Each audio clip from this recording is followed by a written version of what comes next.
Então vamos lá para a nossa segunda parte da aula de teorias macrosociológicas da criminalidade. Então, parte 2, né? Então, na aula passada nós estávamos falando nas escolas, né? Falávamos das teorias relacionadas à origem da criminalidade. Nós vimos aí a escola de Chicago, vimos aí a teoria do Delinquent Boys, e agora nós vamos falar sobre a teoria da anomia, ou da estrutura ou da oportunidade. Ela é encabeçada por esse carinha aqui, o Robert King Merton. Os caras são todos americanos, né? Esses caras aí. Teoria da anomia ou anomia. Então, o que diz essa teoria que fala sobre a estrutura ou da oportunidade, né? O crime é o resultado normal do funcionamento do sistema e da atualização dos seus valores. Eu lembro sempre, quando eu falo dessa teoria, da seguinte frase, né? A ocasião faz o ladrão, não é verdade? Então, eu tenho a norma como funcionamento do sistema de atualização dos valores. Nós vimos que eu tenho situações em que alguns crimes que eram considerados condutas criminosas passaram a ser abolidas, houve a abolício crimes. E aí nós demos o exemplo do adultério, nós demos o exemplo da sedução, nós demos o exemplo do rapto e podemos dar outros exemplos de condutas que eram criminosas e deixaram de ser, como também podemos dar exemplos de condutas que não eram criminosas ou que eram contravenções e que passaram a ser condutas criminosas. Por exemplo, o porte de arma, para quem não sabe, era uma contravenção penal e hoje ele está previsto como crime no Estatuto do Desarmamento. Logo, não há dúvida nenhuma de que esse sistema de atualização dos valores, ele é constante. Hoje uma conduta pode ser importante para o direito penal e elencada como crime, amanhã ela é retirada porque não tem mais interesse. Então o sistema produz o crime e o produz como resultado normal, esperado do seu próprio funcionamento, né? O sistema produz o quê? O crime. Produz aquela conduta que para o Estado há o interesse de proteção daquele bem jurídico. Então a teoria da oportunidade caracteriza pela sua natureza estrutural, pelo seu determinismo sociológico, pela aceitação do caráter normal e funcional do crime e pela adesão à ideia de consenso em torno de valores fundamentais para a sociedade. Aquele bem jurídico que deve ser protegido será elencado como conduta criminosa. Aquele bem jurídico que não tem mais interesse de ser tutelado pelo direito penal será abolido. Se você quiser, você busca a reparação do dano civil. É uma situação social em que falta coesão e ordem, especialmente no tocante às normas e valores. E por que essa falta de coesão e ordem? Porque nós não podemos, gente, querer que uma sociedade tenha os mesmos valores todos os tempos. A cultura, o valor, eles modificam de tempos em tempos. Às vezes demoram décadas e às vezes demoram minutos. Eu quero só deixar bem claro que isso é normal. Todas as sociedades passam por esse mecanismo. Algumas mais tradicionalistas mantêm aquelas normas que a gente chama antiquadas, e outras mais liberais, elas evoluem muito mais rápido nas suas normas. Se as normas são definidas de forma ambígua ou são implementadas de forma arbitrária, aí nós vamos ter problema. E aí um dos grandes problemas é justamente a ambiguidade da norma. Eu preciso ter uma norma, isso vai desde a tipificação da conduta, a exigência de que ela seja bem definida, a exigência de que ela seja bem implementada e a exigência de que ela não passe por um processo arbitrário, e sim um processo democrático. Se há calamidade ou guerra, há subversão do padrão social, ou se o indivíduo se identifica mais com os interesses próprios do que com o do grupo, ou da comunidade, com o do todo, o resultado é a falta de normas. Nós temos as experiências das guerras. Diz aquele ditado, no amor e na guerra vale tudo. Quando acontece uma guerra num determinado país, ali naquele momento em que aquele país está sendo invadido, bombardeado, há total ausência de normas. A barbárie impera. Vocês devem estar lembrados de uma edição de uma revista famosa em que os soldados americanos foram decapitados e colocados, amarrados de cabeça para baixo numa ponte lá no Iraque. Não sei se vocês chegaram a ver essa foto. É bastante chocante. Mas por quê? Por conta da guerra, da subversão do padrão social. O indivíduo começa a se identificar mais com os seus interesses, com o interesse do grupo. É o caso, por exemplo, das subculturas delinquentes, em que aquele gueto formado por aquele grupo étnico, por aquele grupo que está acostumado a mexer com o jogo do bicho, com o tráfico, ele está mais interessado em livrar o interesse dele do que do interesse do Estado, da ordem pública. Ele sabe que a droga talvez no seu íntimo, ele sabe que a droga é prejudicial, mas ele o faz porque há necessidade dele fazer a defesa do seu interesse. Então, a anomia ou anomia, ela é ausência de norma. O insucesso em atingir as metas culturais devido à insuficiência dos meios institucionalizados pode produzir comportamentos na qual as regras do jogo são abandonadas ou contornadas. Então, se o Estado tem um insucesso na prevenção primária, em garantir ao cidadão os bens e interesses mínimos que ele tem direito, ele vai produzir comportamentos em que as regras são contornadas, abandonadas. E aí eu tenho o caso do Haiti, e aí eu tenho o caso do Iraque, e aí eu tenho o caso do Afeganistão. São exemplos em que existem situações em que a norma posta simplesmente não há norma, é anômia ou anômia, certo? É a falta de normas. E aí vamos então para a classificação da anômia.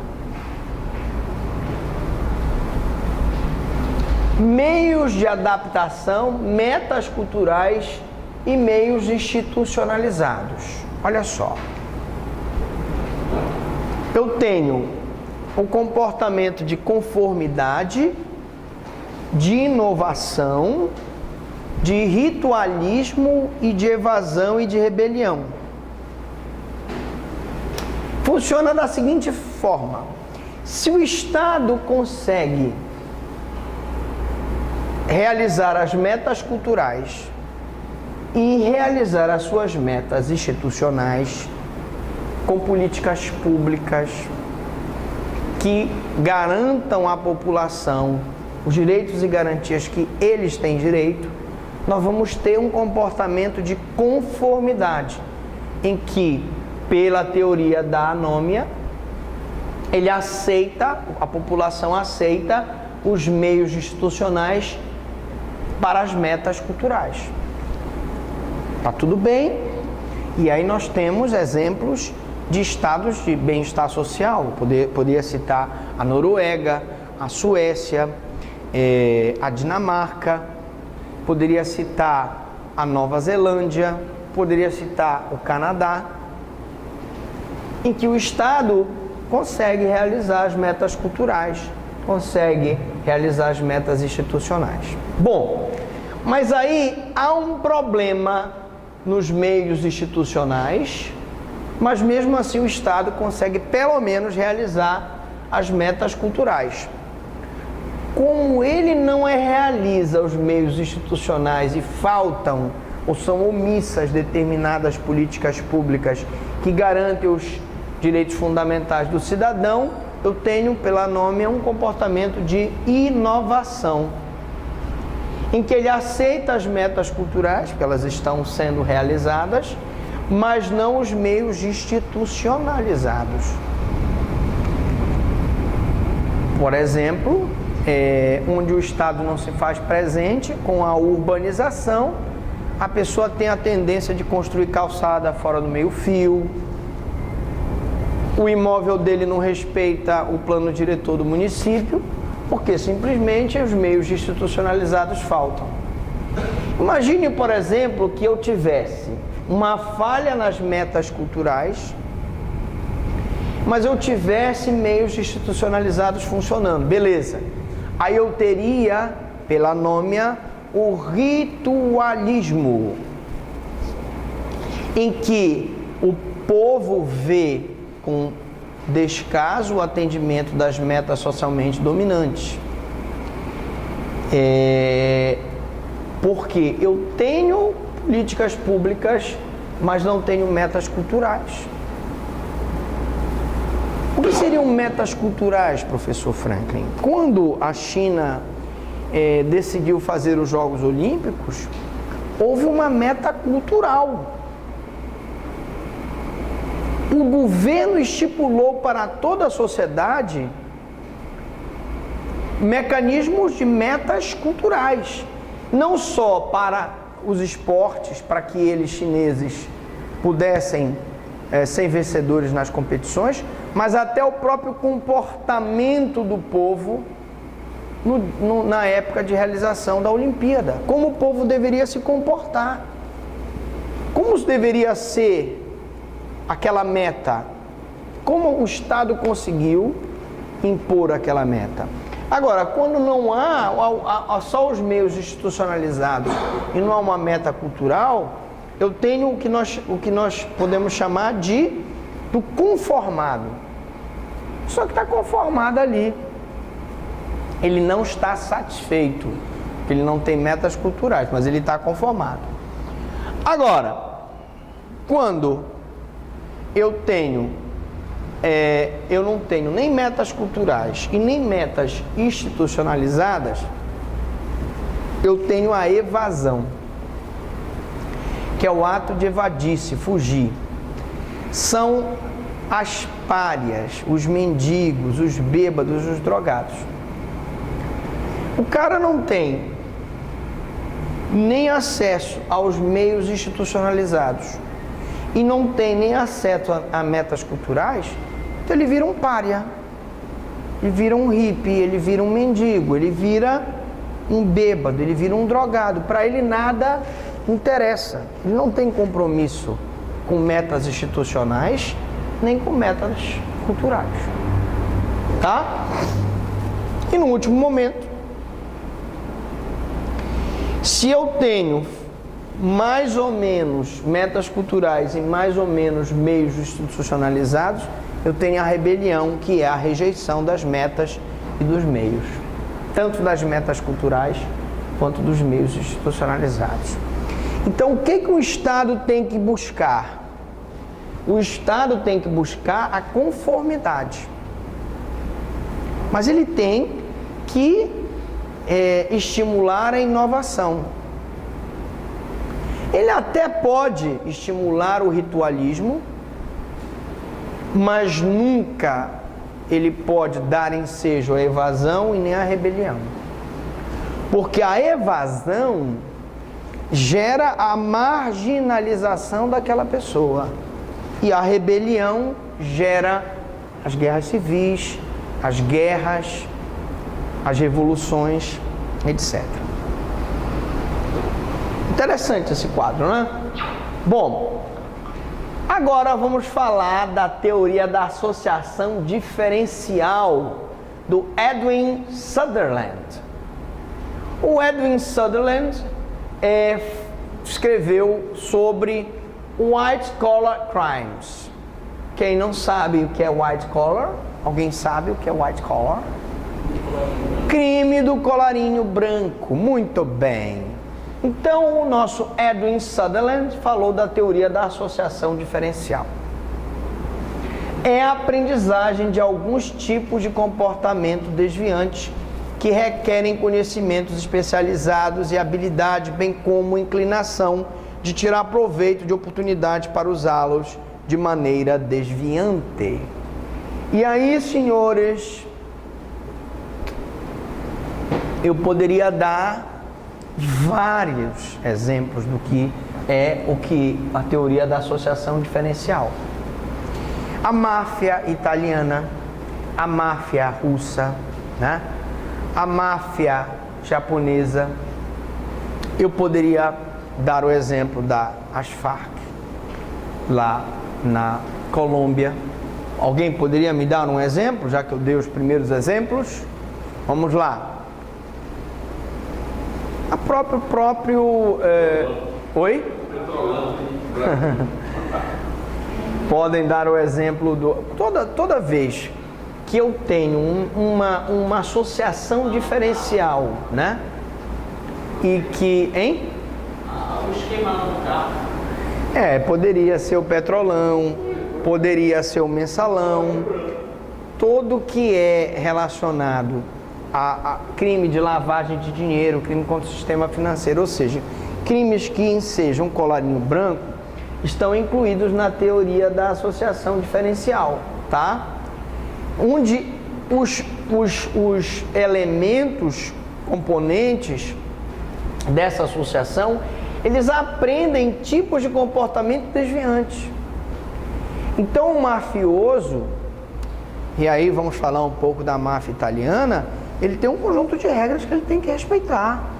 Se ele não respeitar o conjunto de regras, inclusive não denunciando o outro companheiro da máfia, ele morre. Ele é morto. Só como exemplo, vocês já devem ter assistido O Poderoso Chefão, né? É um filme clássico, né? E tem uma cena muito interessante que tem o Al Pacino, vocês sabem, o Al Pacino tem o James Caan, e o James Caan ele é assassinado. Crivam o James Caan de bala, né? Entregam pro pai, que é o Marlon Brando, né? E o Marlon Brando disse, olha, manda consertar com aquela boquinha dele lá, ele põe dois azeitonas aqui, manda consertar meu filho, que eu não vou entregar o filho para minha esposa, todo furado. E nessa história toda tentam matar o poderoso chefão, que é o Marlon Brando, ele fica hospitalizado, e o Al Pacino, que é o irmão que não tem nada a ver com a máfia, ele é escalado para ir naquele bar e matar o policial corrupto juntamente com o cara que estava traindo o poderoso chefão. Bom, mas o que eu quero mostrar é que, nesse meio termo, a irmã dele apanhava do marido. O marido batia muito nela.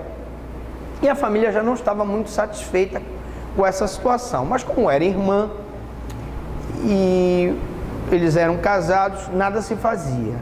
Mas quando o marido dela trai a organização, a associação que eles tinham lá, e trai a máfia ali, a família dele, que é como é o nome daquela família que agora eu me esqueci? Corleone. Trai a família Corleone e dá informações para outra pessoa. Tem uma cena muito forte em que ele entra no carro e o cara vem por trás e o enforca dentro do carro. Ele chega a quebrar com as pernas o vidro do carro. E depois a irmã do Al Pacino ainda vai lá tomar satisfações. Por quê? Porque ela sabia que ele tinha mandado matar. Mas isso porque há uma regra, gente. Há um comportamento desviante que é o conhecimento especializado das habilidades, né? E eles têm regras. E essas regras são, se ele não cumprir, haverá a punição. Então o crime não pode ser só definido como uma disfunção, inadaptação das pessoas de classes menos favorecidas, não. Porque aqui, a maioria dessas condutas aqui são praticadas por pessoas absolutamente favorecidas. São banqueiros, são ricos empresários, são políticos poderosos, ou são pessoas desfavorecidas? Então aqui, mais do que nunca, se prova que não é só a pessoa que é privada de seus recursos básicos vai praticar o crime. Aqui, não sendo ela a exclusividade dessas pessoas. O homem aprende a conduta desviada e associa-se com referência nela. Tá? Então, o que diz a teoria da associação diferencial ou white collar crimes? Número 1, a conduta criminal se aprende como se aprende o comportamento virtuoso. Veja que no filme o Al Pacino, ele não tem envolvimento com a máfia. Ele não tem envolvimento com a organização do pai dele. Ele nem quer participar daquilo. Mas a partir do momento que mata o irmão dele, que era o chefe, e que ele tem que assumir aquela organização, ele tem, a única forma dele é aprender o comportamento criminoso, como ele aprendeu o comportamento virtuoso, né? Segundo, a conduta criminal se aprende interação com outras pessoas mediante um processo de comunicação. Ele aprendeu aquilo com quem? Ele aprendeu aquilo com o irmão dele que morreu, com aquele irmão que era irmão de criação, com aquele amigo da família. Ele incorporou aquilo e seguiu as normas. A aprendizagem ocorre no seio das relações mais íntimas do indivíduo com seus familiares e com as pessoas do seu meio. Acabei de falar. Ele aprendeu com o irmão, ele aprendeu dentro da família, o próprio pai, depois vem a morrer, mas de um ataque cardíaco, né? Quando ele anda ali pelo quintal com a netinha, no meio da plantação lá, e com as pessoas do meio. E a aprendizagem inclui também técnicas de cometimento de delitos, né? Como cometer, a forma mais fácil de cometer, e aí vocês podem, vocês veem aqueles campos de treinamento que tem da Al-Qaeda, né? O pessoal viaja lá para a Turquia, para o Iraque, para aprender como fazer a bomba, como atacar, como fazer a guerrilha, etc. A resposta aos mandamentos legais não é uniforme dentro do corpo social.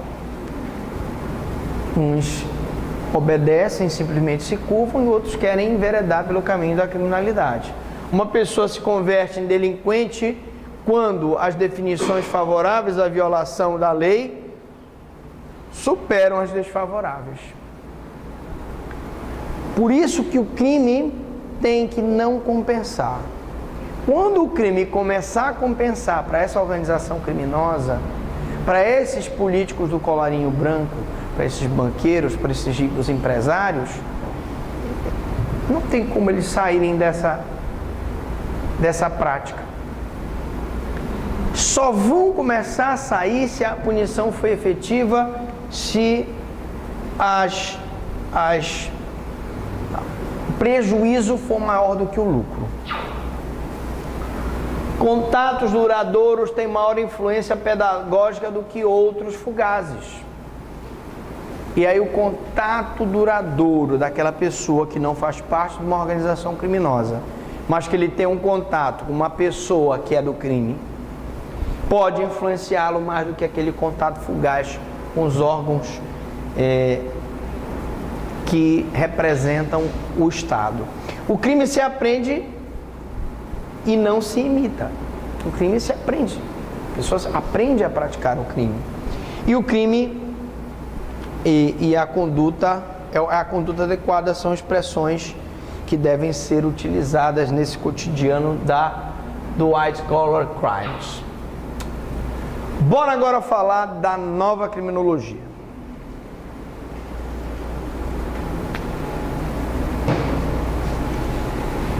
Criminologia nova ou crítica, ou nova criminologia.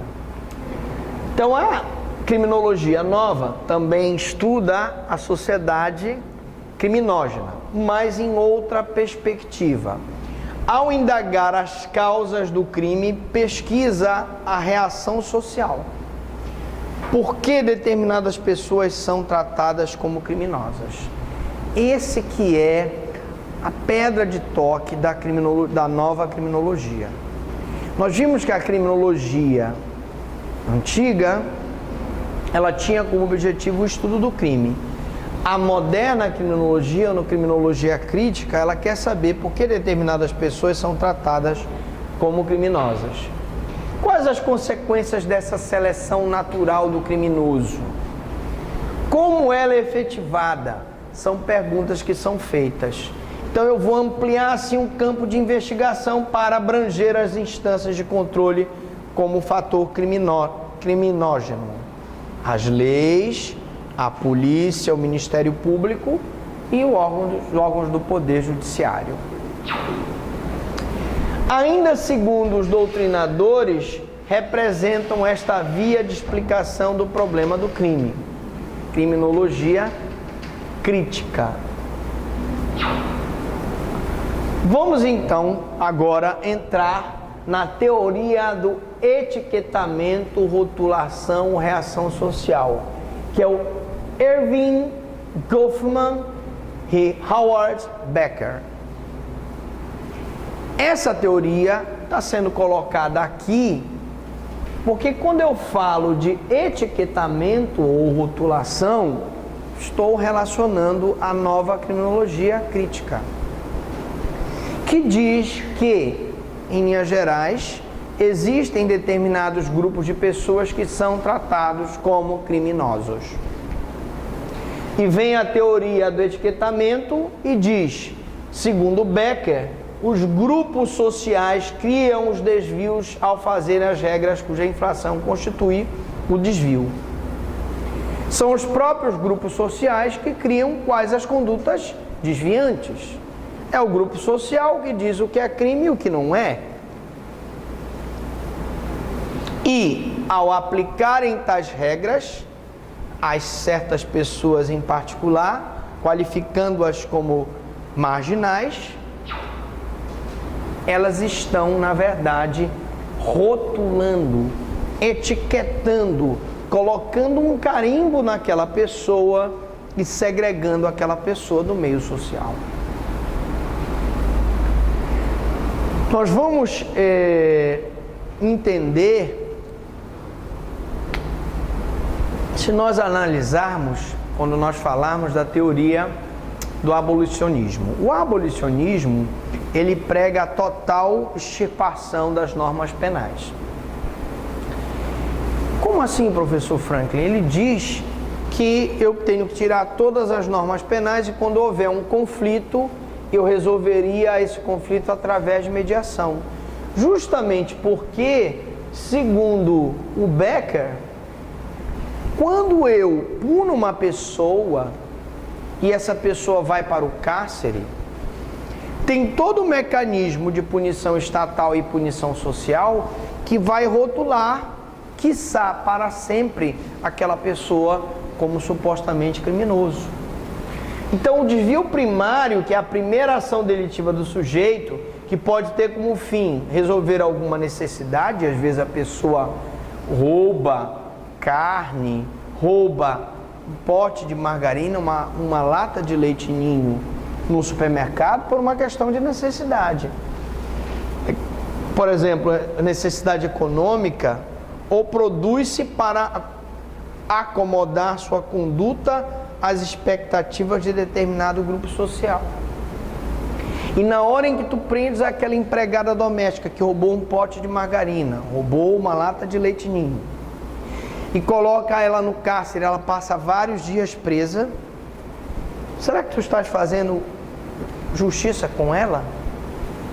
Será que tu não estás etiquetando, rotulando? O desvio secundário se refere à repetição dos atos delitivos. Uma coisa é o desvio primário e uma coisa é o desvio secundário. Quando eu repito, quando eu estou reiteradamente reincidindo na infração penal, especialmente a partir da associação forçada do indivíduo com o delinquente, eu tenho desvio secundário. Cada um de nós se torna o que os outros veem.